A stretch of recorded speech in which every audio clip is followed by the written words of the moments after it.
लेकिन वो है हार्डकोर क्रिमिनल था। उसकी केस हिस्ट्री बहुत ख़राब थी। कृष्णानंद राय हत्याकांड का अभियुक्त था। सारे गवाहों को मरवा दिया और कुछ को खरीद लिया और बरी हो गया। लेकिन देखिए, भगवान के यहाँ से बरी नहीं हो सकते आप पैसे दे के कुछ खरीद ले, प्रशासन को खरीद ले, बरी हो जाए कोर्ट में। लेकिन ऊपर वाले की लाठी में बहुत जोर है, आज साबित हो गया। और हम लोगों का विश्वास जो है और पक्का हो गया कि आप अपराध करके बच नहीं सकते। और मुलायम सिंह की रिजिम थी, कोई कार्रवाई नहीं हुई, पुलिस ने कोई एक्शन ही नहीं लिया। 2 दिन तक खुली छूट थी, जहाँ भागना है भाग जाओ। ऐसा मतलब भ्रष्ट शासन आज तक नहीं हुआ। नमस्कार, आप देख रहे हैं हेडलाइंस इंडिया। मेरा नाम है विनोद शर्मा। आज मुख्तार अंसारी सुपुर्दे खाक हो गए, लेकिन क्या इमेज थी, क्या तस्वीर थी, क्या यहाँ पर उनके बारे में लोग सोचते हैं? उनके गांव से ठीक 2 से 2.5 किलोमीटर की दूरी पर मैं मौजूद हूँ। कुछ लोग हैं, सीधा बातचीत करते हैं।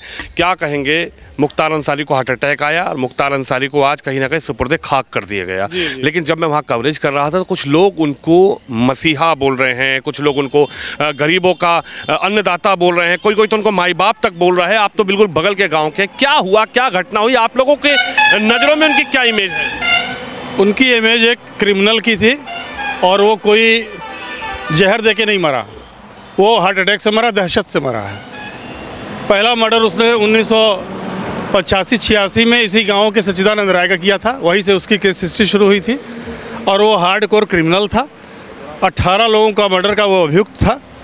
वो अपने आप को मसीहा कहे चाहे जो कहे, ऐसा कुछ नहीं है। वो मुसलमानों के लिए मसीहा होगा। 20 करोड़ लूटता था तो 1-आध लाख बांट देता था। और वो जितने वहाँ भीड़ इकट्ठा थी, तमाशबीन थे, ठेला वाले थे, खोमचा वाले थे, उनका वही काम है। वो उन लोगों के यहाँ परमानेंट रहते हैं और सारा पैसा उन लोगों से लेते रहते हैं। उनका खर्चा वो चलाता था, इसलिए वो मसीहा था। लेकिन वो है हार्डकोर क्रिमिनल था। उसकी केस हिस्ट्री बहुत ख़राब थी। कृष्णानंद राय हत्याकांड का अभियुक्त था। सारे गवाहों को मरवा दिया और कुछ को खरीद लिया और बरी हो गया। लेकिन देखिए, भगवान के यहाँ से बरी नहीं हो सकते आप पैसे दे के कुछ खरीद ले, प्रशासन को खरीद ले, बरी हो जाए कोर्ट में। लेकिन ऊपर वाले की लाठी में बहुत जोर है, आज साबित हो गया। और हम लोगों का विश्वास जो है और पक्का हो गया कि आप अपराध करके बच नहीं सकते। अब उनके भाई अफजाल अंसारी चाहे जो कहें, लेकिन हकीकत यह है कि वो एक हार्डकोर क्रिमिनल था और इसके बारे में हम लोगों को कुछ नहीं कहना। उसने दहशत फैला रखी। इस सड़क पर क्या हुआ था? इस गांव में क्या हुआ था? आपने कहा कि यहीं से जो पहला मर्डर की जो शुरुआत मुख्तार अंसारी ने की थी वो यहीं की थी। किस तरीके से मर्डर यहाँ पर हुआ? यहाँ पर जो आपने बताया, क्या हुआ यहाँ पर? वो गांव के ठेकेदार थे सच्चिदानंद राय, जिनको उस चौराहे पर मारा गया, जहाँ चौराहे के बगल में कब्रिस्तान है, जहाँ दफनाया गया आज उनको। वो ठेकेदारी को लेकर उनकी रंजिश थी और उस पर पहला मर्डर उन्होंने वही किया था। और उसके बाद हमारे ही गाँव के राजेश राय थे, आपके भतीजे थे, और उनका भी मर्डर हुआ। उनके साथ उनके ड्राइवर और उनका एक भतीजा था, उसका भी मर्डर हुआ। इन्हीं की गैंग ने किया। इनकी केस हिस्ट्री बहुत लंबी है। कुछ मर्डर में तो ये सामने नहीं आया, लेकिन बहुतों में इनका नाम आया। तो ये कहना कि ये बड़े मसीहा थे, ये गलत चीज़ है। ये एक हार्डकोर क्रिमिनल थे। मसीहा उन लोगों के लिए थे जो ये करते क्या थे कि जितना ही लूट का माल था ये ईद रमज़ान वगैरह में बांटते थे और उसी के लिए वहाँ के जो है गरीब जनता इनको बड़ा मसीहा कहती थी। और हकीकत ये है कि ये क्रिमिनल थे मुख्तार अंसारी। इनका कुछ समाज सेवा से तो कुछ भी लेना देना नहीं था, बिल्कुल भी। आप लोग दुखी हैं आज कि आप लोग? ना, हम लोग बहुत खुश हैं, बहुत खुश हैं। एक क्रिमिनल उठा, बोझा धरती का ख़त्म हुआ, बहुत खुश है हम लोग। लेकिन कहा गया कि योगी आदित्यनाथ कहीं ना कहीं इनके पीछे पड़े हुए हैं। वो उनके परिवार का क्या कहना है कि योगी और सरकार परेशान कर रही है। सरकार परेशान कर रही है। योगी जी के आंखों में खटकते थे, क्योंकि जब योगी सांसद थे तो यहीं जो योगी के ऊपर हमला हुआ था, उत्तर प्रदेश के मुख्यमंत्री नहीं थे, उस वक्त सांसद थे, तो कहीं ना कहीं जो हमला हुआ उसकी खनक यहाँ से निकाली गई। और जब से वो मुख्यमंत्री बने तब से, चाहे अतीक हो, चाहे आजम खान हो, चाहे मुख्तार अंसारी हो, चाहे और भी बड़े क्रिमिनल हो, उत्तर प्रदेश में, पूर्वांचल में योगी उनको ख़त्म करना चाहते हैं। नहीं, ऐसा कुछ नहीं है। योगी आतंकवाद को ख़त्म किए हैं, क्रिमिनल को नहीं ख़त्म किए। योगी जी ने कभी किसी क्रिमिनल को मारा नहीं, कभी नहीं मारा।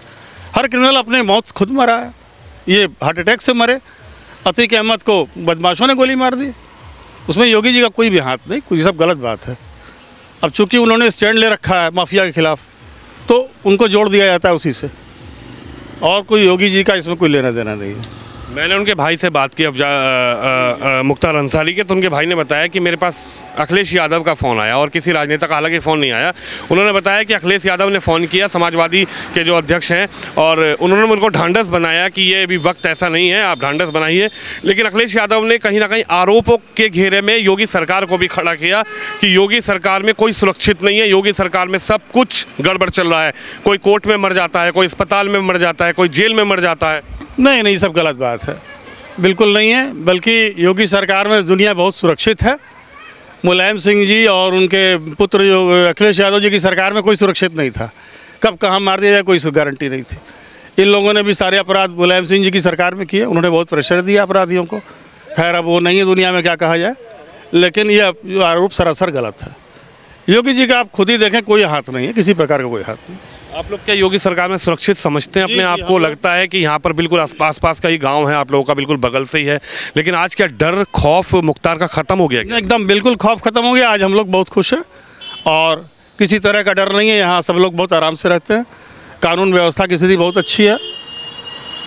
एक फ़ोन करने पे 100 नंबर आ जाती है और किसी भी तरह का कोई आतंक नहीं है। लोग तो बोल रहे हैं हिंदू मुस्लिम एकता का प्रतीक थे मुख्तार अंसारी, भाईचारे के प्रतीक थे मुख्तार अंसारी, अफजाल अंसारी, सब लोग, पूरा परिवार बहुत ध्यान रखता है यहाँ पर। किसी को ज़रूरत होती थी तो सीधा उनके घर पे जाता था और उसकी समस्या का निराकरण हो जाता था। नहीं, समस्या का निराकरण किस तरह का होता था, वो मैंने एक तरह से फर्जी होता था, कोई उसमें सच्चाई नहीं है। और वो हिंदू मुस्लिम एकता के कोई प्रतीक उतीक नहीं थे। उन्होंने सारे हिंदू नेताओं को मरवा दिया, चाहे वो राजेंद्र राय हों, कृष्णानंद राय हों, राजेश राय हों, किसी को छोड़ा ही नहीं। वो कैसी एकता? उन्होंने थोड़ा से चमचे अपने बना रखे थे, पाल रखे थे वो,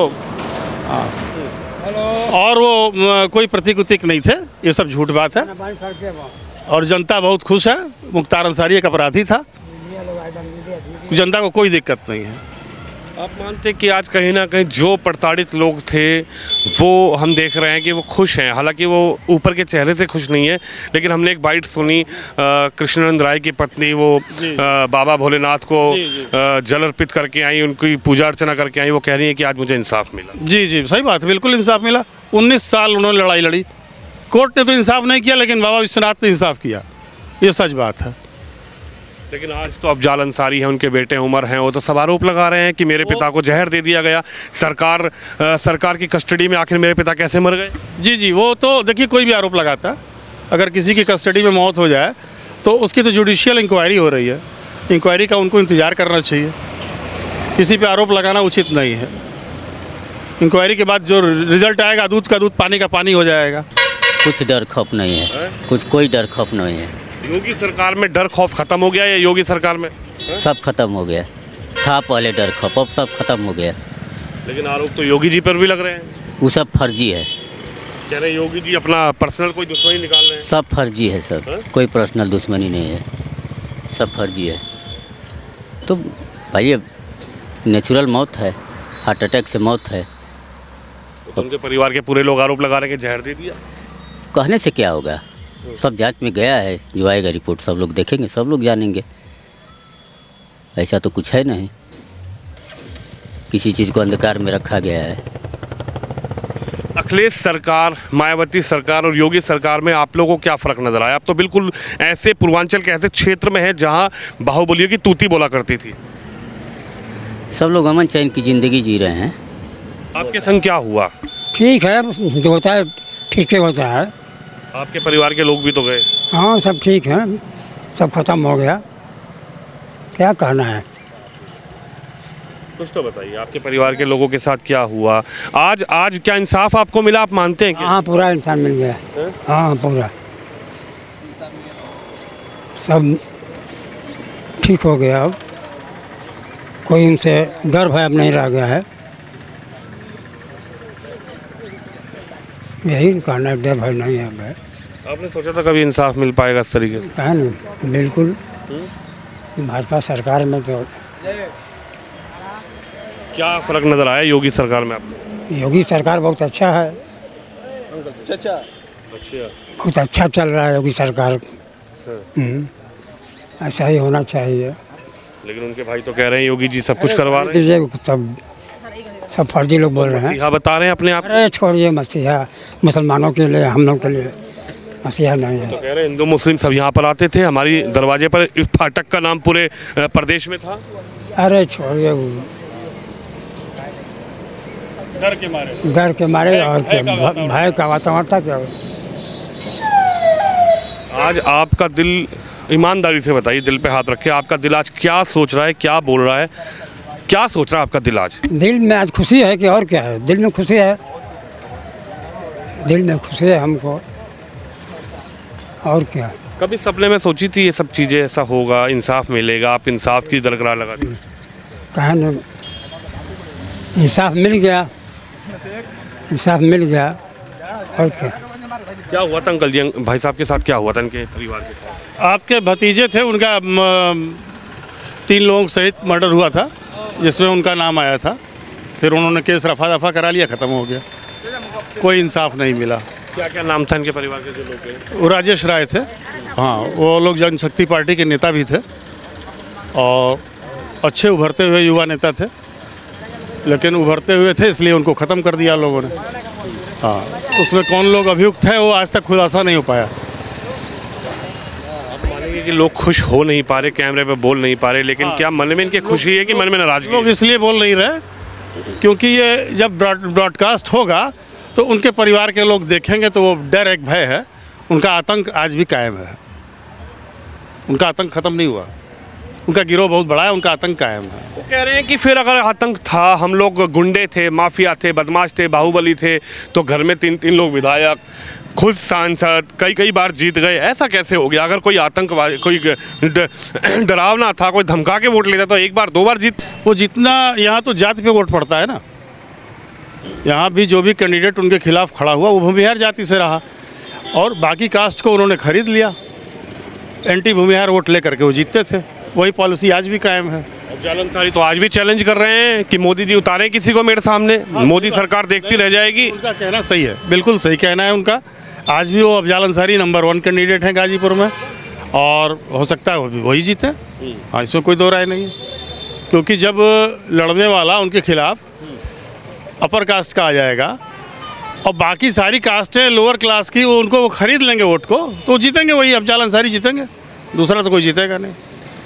इसमें क्या कहेंगे, क्या नाम है? ठीक है, राजेश राय। राजेश राय साहब क्या कहेंगे, कैसे देखते हैं? मुख्तार अंसारी अब सुपुर्दे खाक हो गए, लेकिन लोगों का कहना है कि एक मसीहा चला गया हमारे बीच। ठीक है, जिसके लिए मसीहा थे उसके लिए थे, लेकिन जिसके लिए नहीं थे तो नहीं थे। क्या कहना है उनके बारे में? आज आप लोग परेशान हैं, मन दुखी है, या आप लोगों को क्या कहना है? नहीं, मन क्या दुखी है, मन पर कोई फर्क नहीं।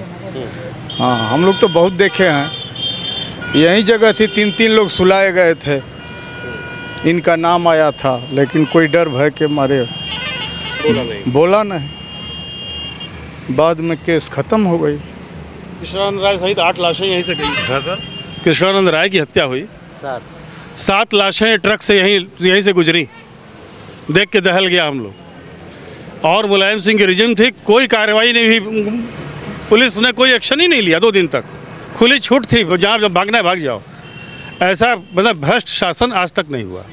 लेकिन अखिलेश जी तो पूरा आरोप लगा रहे हैं योगी सरकार पर कि जेल में लोग मारे जा रहे हैं, कोर्ट में लोग मार दिए जाते हैं, अस्पताल में कोई जांच करवाने ले जाता है तो वहाँ पर हत्या हो जाती है। नहीं, सब गलत बात है। अब किसी की हत्या होनी है तो कहीं हो जाएगी, उसमें योगी जी का कोई योगदान नहीं। कोई बदलेगी सरकार? नहीं बदलेगी सर, ये सब गलत बात है, ये सब गलत प्रचार है, बदनाम करने के लिए, चूँकि अब कुछ ना कुछ करना है, प्रोपेगेंडा करना है। हाँ, ऐसा कुछ नहीं है। आज इनके दिल पर क्या बीत रही होगी? अब आप तो इनका दर्द समझ सकते हैं, वो बोल नहीं पा रहे। नहीं, सब लोग बहुत खुश हैं। एक माफिया है, दुर्दांत माफिया, क्रिमिनल, हार्डकोर क्रिमिनल, उसका मैंने गिरोह इतना बड़ा कि आज कल से वो नेशनल टीवी पे चल रहा है। इतने बड़े माफिया का मर जाना मतलब बहुत बड़ी बात है। तो सभी लोग आखिरी कॉल उमर का और मुख्तार अंसारी उनके पिता और पुत्र की बातचीत हुई, आपने सुनी वो कॉल किस तरह से? नहीं, मैंने पता, लोगों ने बताया कि हाँ कोई फ़ोन कॉल उन लोगों की चल रही थी, मैंने सुनी नहीं। वो किस तरीके से बोल रहे थे कि मेरी अब ताकत ख़त्म हो गई है, मैं उठ नहीं पा रहा हूँ, मुझे स्लो पॉइजन ऐसा लगता है कि दिया गया है, मेरे को मोशन नहीं हो रहा है। और एक बड़ा काफिला लेकर चलने वाले मुख्तार अंसारी, बहुत बड़ा काफिला लेके चलते थे, लेकिन अब जैसा कि लोग बता रहे हैं, कई चैनलों में आया कि वो शुगर के मरीज़ थे बहुत पहले से, और तो इन सब बीमारियों का असर था उनके ऊपर। लेकिन जब मैं परसों रात वहीं पर था, जब डेड बॉडी आई कल रात, पूरी शांति तरीके से, ना कोई हूटर ना कोई पुलिस का सायरन, आराम से गाड़ी आई और सीधा वो जो फाटक वाला उनका घर है वहाँ पर जाके उनकी बॉडी को अंदर कर दिया गया। क्या सोचा था कभी, जो मुख्तार अंसारी पूरे लश्कर के साथ जाते थे, पूरा मूँछों पर ताव देते हुए, और चाहे कर्फ्यू हो चाहे कुछ भी हो, AK-47 जब हाथ में रहा करती थी, और वो वक्त भी आएगा कि बिना किसी सायरन, बिना किसी एम्बुलेंस के सायरन या हूटर के वो गाड़ी अंदर चली जाएगी, उनका पार्थिव शरीर उस तरीके से ले जाएगा? क्या देखते हैं आप? नहीं, ऐसा कभी नहीं सोचा था, लेकिन सत्ता बदली तो सारी हनक ख़त्म हो गई, यह सही बात है। और वही उसी का नतीजा है कि आज वो उनकी डेड बॉडी आई और किसी को पता भी नहीं चला, उनके घर चली गई। यही असर है शासन के बदलने का। क्या रहा करता था इन सड़कों पर माहौल? इन सड़कों पे माहौल ये था कि उनकी गाड़ियाँ गुजरती थी, सन्नाटा हो जाता था। 6 गाड़ियाँ सफारी जाती थी एक ही नंबर की, 786 नंबर की, और हर 2 मिनट के बाद एक गाड़ी गुजरती थी, और गाड़ी आपस में बदलते रहते थे वो लोग, और गाड़ियाँ गुजरती थी, रास्ता साफ हो जाता था। चाहे शासन किसी का हो, मायावती जी का हो चाहे मुलायम सिंह जी का हो। योगी शासन में क्या हुआ? योगी शासन में सारे गुंडे माफिया भाग गए या तो, और जो जिनके ऊपर ज़्यादा केस थे वो पुलिस काउंटर में मारे गए, और बाकी या तो अस्पताल में भर्ती हो गए। यही हुआ। चलिए देख सकते हैं आप, बिल्कुल बगल का गांव है। मुख्तार अंसारी आज सुपुर्द खाक कर दिए गए, और ये बिल्कुल ठीक मुख्तार अंसारी के बगल का गांव है, मोहम्मदाबाद के बगल का गांव है। क्या नाम है गांव का? हरिहरपुर। हरिहरपुर के मेरे साथ लोग हैं जो अपनी अपनी बात बता रहे हैं। हालांकि कुछ लोगों का कहना है कि वो लोगों के मददगार थे, लेकिन यहाँ के लोग अलग ही कहानी बता रहे हैं। वो सीधा बता रहे हैं कि कोई मददगार नहीं थे, जो उन्होंने किया वो उनको उसका भगवान ने सिला दिया। लेकिन कहीं ना कहीं मुख्तार अंसारी के जाने के बाद उनके क्षेत्र के लोगों की क्या राय है, मुख्तार अंसारी के जाने के बाद, उनको सुपुर्द खाक होने के बाद, उन्हीं के क्षेत्र के आसपास के जो लोग हैं वो आज क्या सोच रहे हैं, उनकी क्या राय है, क्या हुआ था, किस तरीके की छवि इनके दिलों में मुख्तार अंसारी ने बना रखी थी, वो राय आपने सुनी, वो बातें आपने सुनी। आप भी इस खबर पे, इस वीडियो पे अपनी राय जरूर रखिए। कैमरामैन निश्चय के साथ विनोद शर्मा, हरिहरपुर, गाजीपुर से।